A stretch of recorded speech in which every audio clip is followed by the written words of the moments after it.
Listen, it looks like Lindsey Graham and Dick Blumenthal and who else? Mitt Romney or Nikki Haley aren't the only ones who are saying that, we haven't lost one American life. And it's cheap. It's inexpensive to do it this way. A proxy war. Regardless, who gives a damn about a Ukrainian life? Because a Ukrainian life isn't as precious as an American life. What's their average soldier's age now? 40. Now, is that because they've killed up all the young men, right? And they don't want to go too young. And they're putting old men on the line. They're grabbing everybody. They're grabbing them from train stations, from the markets. Let me tell you, if your average age of a soldier is 40, so I'm like 46. I've seen people from Ukraine talk about having to be pressed at my age into the war. Yeah. I couldn't surrender fast enough. At 46, and you're like, you got to go to war in this weird thing that a group of like Banderite Nazis want you to do. Oh, okay, well, I'm out. I didn't tell you. We should probably report on this come Monday. That supposedly, remember when the Nazis would supposedly drug up their soldiers? Misha, we were talking about. I saw that. You saw this, right? Talking about it. They're drugging up their soldiers. Is it the good stuff, Pervitin? I don't know if it's the good meth, but I heard they're putting it in chocolate bars and making them eat it and stuff, and they're drugging them up. And I wouldn't put. Look, if I'm in that. God, especially my niece, if I'm in the military and they're like, hey, with Pervitin, you don't have to force me to take the Pervitin. There's no way I'm getting out of bed without that to go do that. So the Ukrainians are a cheap way to resist Russia. And that says the defense, the Holland's Minister of Defense, Kaisa Ollongren. Supporting Ukraine is a very cheap way to ensure that Russia and its regime do not pose a threat to the NATO alliance. They're all good, though, when they come onto their language. The Russia and its regime. Putin, Thanos, they make sure they always have that same, you got to have that same narrative and rhetoric. I can't believe, because somebody be like, oh, you're against Ukraine. And I'm like, do you hear how they're talking about you? That you're like... so it is very much... Sorry, my bad. Go ahead. Like, the way the people that are on Ukraine's side are talking about them like, well, they're worthless lives. We could just keep throwing at it. They're not our lives. That's how we're going to fight to the last Ukrainian. I mean, Lindsey Graham giving fives, and meanwhile, Zelensky's wife is spending $1 million on jewelry when she comes here. Even she couldn't help but give a gas face at the Hitler, at the Nazi salute. She couldn't believe it. I heard they were grabbing a package off of Zelensky's desk to send to the soldiers on the front line. He goes, no, not that package. This package, that's mine. That's my stuff. Send them this stuff. They get the meth, he gets the coke, right? So listen to her. This is her saying it. So it is very much in our interest to support Ukraine because they are fighting this war. We're not fighting it. So I think we have to engage also in the dialogue with our American colleagues and friends because they have the same interest. In a way, of course, supporting Ukraine is a very cheap way to make sure that Russia, with this regime, is not a threat to the NATO alliance. Okay. And it's vital to continue that support. It's a cheap life. If you have an important war against a big enemy like that, and you decide to spend cheap having other people die for it, your coalition is evil. There's no one who deserves to have their thing stay intact. Who would even have a proxy war? Yeah. How the hell am I supposed to be all rah-rah flag salute about something so despicable on the face of it as a proxy war? Okay, it's despicable, and this is something you're pointing out. There's no honor in it. It's absolutely like devilish is what it is. And so I get it if people want to go, hey, the world's a tough place. We got to make tough choices. But then don't turn around and tell me how evil all the other evil madmen are when clearly you would sacrifice 500,000 people like just to save a couple bucks on a war that you're supposed to fight yourself, apparently. Well, Kurt, I like the fact that you're fired up today. And I know what you're saying. A Ukrainian life is just as precious as an American life is what I'll tell you why. Because it's Skankfest. I'm trying to talk to my friend Big J. Yeah. Who's wearing a goddamn purse, a Gucci shoulder man bag. Yeah. Doesn't know about none of this. None. Yeah. Like, I gotta, like I said, I like to hear from my friends, like, what gets into their like thick skulls that I envy them for. Yeah. That I would like to have, but I just, I have a job. Yeah. And it's amazing to me how people think like it just couldn't be more like a big fat stupid baby America mind from the George W. Bush days but now the people pretend they're like leftists being the same. Yeah. Not Jay. I don't mean that's no, not Jay. but listen, I'm just ragging on his purse. I would love to have been with you there to hear these conversations, to be in the room with these guys. Why do you think, I mean, they're so detached from reality? I mean, you've had a different experience now since you've joined the show, right? Somebody said to me the other day, it's like, it's been awesome watching Kurt, like, you know, progress on his political knowledge and everything he knows now and everything. Not for me, it hasn't. No. It hasn't? You don't feel different about it? Or I when you talk to these people? more marijuana than I ever have in my life. I mean, I get whatever. It is what it is. I'd rather know than not. But what do you think about them now? The fact that you're in the bubble, you're in the echo chamber, we have these conversations on a regular basis. Your mind's here. I think they're still there. What do you think about that? I can't believe I already didn't believe in any of it. So, but I can't believe how much I don't believe in it now. Like I said, I was raised that none of this was not God's country. God hates all the countries. He's going to destroy them. That's what I was taught as a kid. Yeah. So I never saluted a flag my whole life. I wasn't allowed to because of my religion. Mm-hmm. Okay. So I never had any of that like stuff you're supposed to feel. The nationalism of America, the rah, rah, rah. Jehovah's Witnesses are anti-nationalists. Yeah. But however, we weren't political, so we couldn't go to war. We wouldn't vote. So there's no threat to your other than we're not going to participate in any killing things. But even that having been said, the amount, like, remember the South Park guy, Team America, World Police? Yeah. I will look, as a guy who didn't really believe, I look at it the way they did at the end of that movie. They're like dicks, fuck assholes. They give that speech like, yeah, we're not good, but like he's bad, worse. So like, so what? It's a lesser of two evil bullshit. The amount that you get that programmed into you, that and like I said, it wouldn't be so offensive to me. It's just, you can't be both. You can't go, of course we're the mafia gangsters because it's a rough world, and then try to come at me with some Luke Skywalker shit. Yeah. Or do you support the empire? You're the evil empire, motherfucker. So like that's the main changes. How stunning it is for people to be Tony Soprano on one hand, and then on the other hand act like they're Moses and come off the mountain of righteousness. Yeah. You gotta pick one. You gotta pick one. Does it get frustrating though when you try to talk to these people and they I don't try to at all? You didn't try to at Skankfest, some of the people when you were going out, hanging out, trying to beat some reality into them, what's really going on? A bunch of Skankfest people are Jimmy Dore fans. Also, Dave Smith was there. The Dave Smith show. You're just a bunch of people who know all kinds of stuff. Yeah. I'm just going off like the most medium, Yeah. I think it's great too. The like Jay's like Fred Flintstone. Coming into politics is awesome, by the way. And you were wrong about something really quickly. Let me just show this. Okay. It's not 500,000 people. Oh. Killing more than 400,000 Ukrainian soldiers and wounding many more is apparently a cheap way for the West. The way of thinking among Western bullshit politicians, and this is the Kaisa Ollongren, the Minister of Defense. So they're not part of the West, Ukraine, I guess. That's interesting because it's like, oh, they knew with the EU and they're going to be in NATO. No, you're not. We look at you as the cheap. That chick said we haven't lost a man, so she ain't counting them. Yeah, and here she is, Ukrainians. I mean, it's so crazy because Ukraine's not part of the West. They want to just join the EU. Well, now they can be our crash dummies. They're cannon fodder, and I didn't say it. Kaisa Ollongren did. Sorry to the people who have lost loved ones in Ukraine.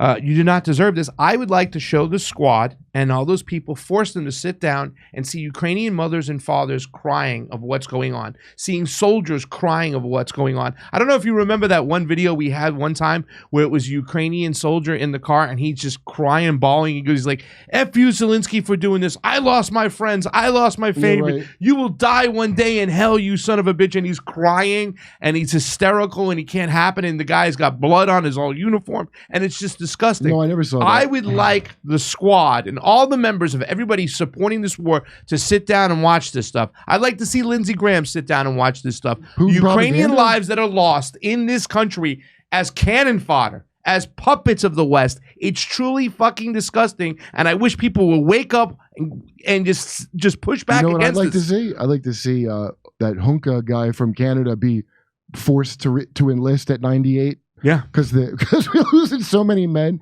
The guy was putting his hands over his eyes. We need the Waffen magic again. Yeah. So let's play this video over here too as well. Lindsey Graham, what a piece of shit. Free or die. Now you are free. Yes. And we will be. And the Russians are dying. It's the best money we've ever spent. Thank you so much. No, it's not even that Tesla that I got. And Donald Trump's going around going, this guy's my friend. Donald Trump. Don't make fun of Lindsey Graham. He's my friend. We got to do this for China. This guy just said, let me play it one more time. Free or die. Free or die. Now you are free. Yes. And we will be. And the Russians are dying. It's the best money we've ever spent.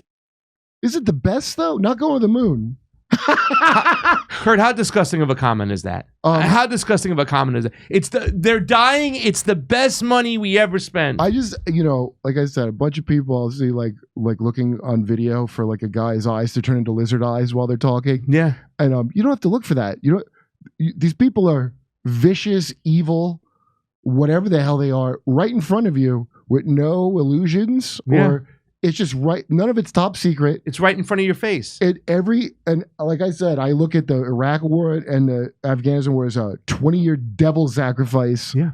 You think like they got to go in the woods to do one guy when they could sacrifice all 500,000 Ukrainians and then their arms and legs? Yeah. You don't think that's a good sacrifice to the Moloch?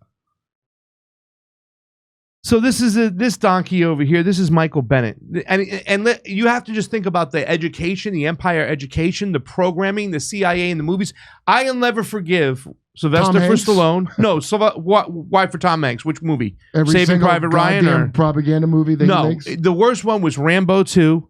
I think it was Rambo 2. It was the third Rambo, right? Rambo 3 was the third Rambo. It was Rambo 3. Rambo 2 was when First he went back Blood to was Vietnam. the first one. Rambo 3, whatever. Okay, you have to skip where he one. fought with the Taliban.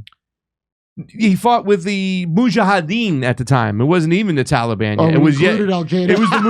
It was the Mujahideen, and they called the rebels. They made me root for the Mujahideen in friggin' Afghanistan because they were saying the Russians. Was he also in the what movie was he out in the in Vietnam? I think too as well. Well, that was the first Rambo. No, first Rambo was at home when he fights Brian Dennehy, the sheriff. That's First Blood. Rambo Part 2 was when he goes to Vietnam to get the Russians were there too to get John McCain back. Yes, to get John McCain. And the third one was he was in Afghanistan because he went back. No, the third one he went to Afghanistan. That's when he went to go get John McCain back. No, yes, because because he wouldn't take it. Colonel Troutman. I wasn't saying the Colonel. You got the wrong McCain. He was at the third one. He went after McCain. Okay, so here's Michael Bennett, right? He said he's going to filibuster the next budget bill and shut down the government if they don't have aid for Ukraine. What party is he? How do you get away with this? What party is that? I believe he is Trick question. It doesn't matter. Yeah, I think he's a Republican, though. I could be wrong. Of course, it's all a joke. No, he could be a Democrat, though. It doesn't matter. He could be whichever one. Let's listen to him his own. Boy, they'll unite. Isn't it amazing? Code Pink can't have a picture of Marjorie Taylor Greene to end the war. Yeah. But all these people get together for this nonsense. Yeah, Democrats and Republicans get together, no problem on it. Bipartisan. Yeah. It's Biden can reach across the aisle. Yeah. Oh, man, Bree, I wish you never made that tweet. Are you ready to hold up a bill that comes to the Senate that does not include that Ukraine funding, potentially to shut down the government? I definitely am. I said on Saturday that my mom, she's a Polish Jew. She was born in Warsaw, Poland in 1938. It's very easy to see from her perspective. She survived with the perspective of the 16 million people. Oh, his mom is a Polish Jew. Are you kidding?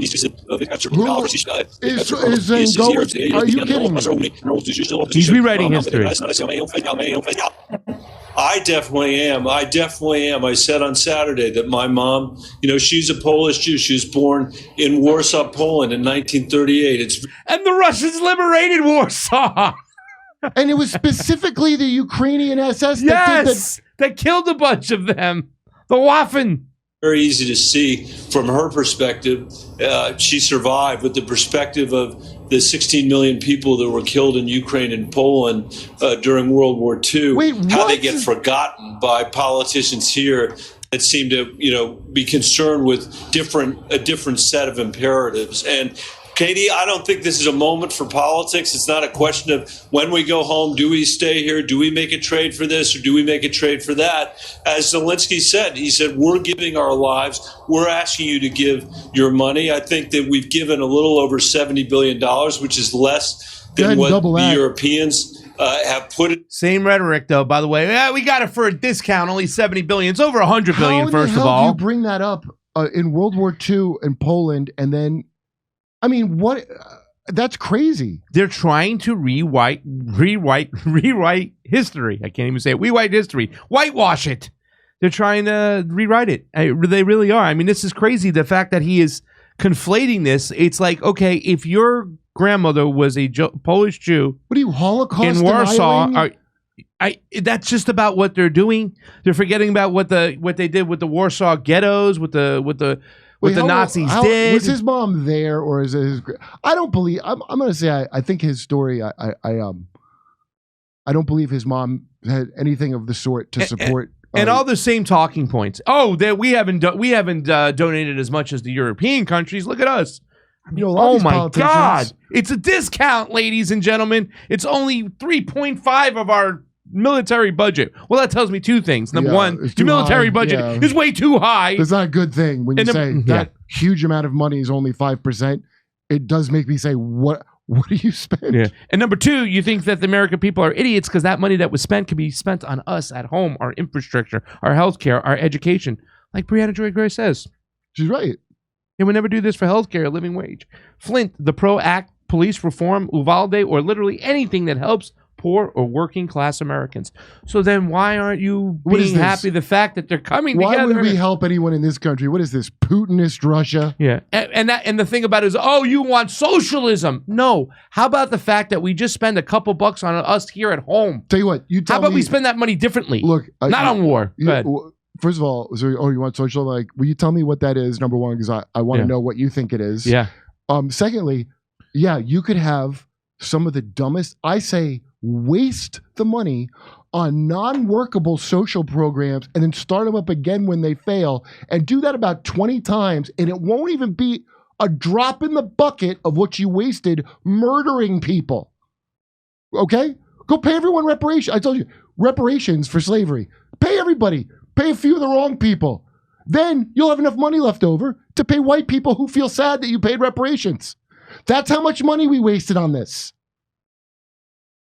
We're going to go to a quick card. Kurt Metzger is on fire today. He is passionate about it today, and we should all be passionate about it. Murder is murder. Any way you look at it, we have to stop and end this war. My friend Jose Vega called me the other day. He said he's going to stop going to town meetings. He's going to go, I don't want to unveil his plan. Let it play out, but he says he's going to do something else. He says it's a good time to try and stop this war. Right now is a great time to try and stop this war. What Matt Gaetz did to Kevin McCarthy, one of the big reasons he didn't want to go on allow him to be the speaker anymore was because he was continuing to fund the Ukraine war. Yeah. And it's disgusting in your own face, ladies and gentlemen, when they said they went and made a secret deal with the Democrats and said, don't worry, I know you want that Ukraine spending. That was a Democrat, by the way. Oh, my God. They said, you want that Ukraine spending? Don't worry. We'll make sure that we'll get an up and down vote after we come back. When you take it out, kind of signaling to a lot of Republicans that, you're not going to include it anymore. It only comes on the floor for a vote because you're the speaker and you want to put it on the floor for a vote. So if you take it out, you're signaling that you're going to put that behind you and you're not going to fund that war. It was sneaky. Leftists can't join libertarians to end the war, but all of them at the top can get together to keep it going, can't they? The squad can get together with all the worst of the Republicans. Yeah. With Kevin McCarthy, they would back Kevin McCarthy if we were getting Ukraine aid. Yeah. Then all of a sudden, take your picture together. Yeah. Hey, come see us on tour. We're going to be in Tampa, Boca Raton, Orlando, Dallas, Houston, San Diego, Bloomington, Illinois, Indianapolis, and Levittown, New York. Wow, that's a lot of dates. See you there.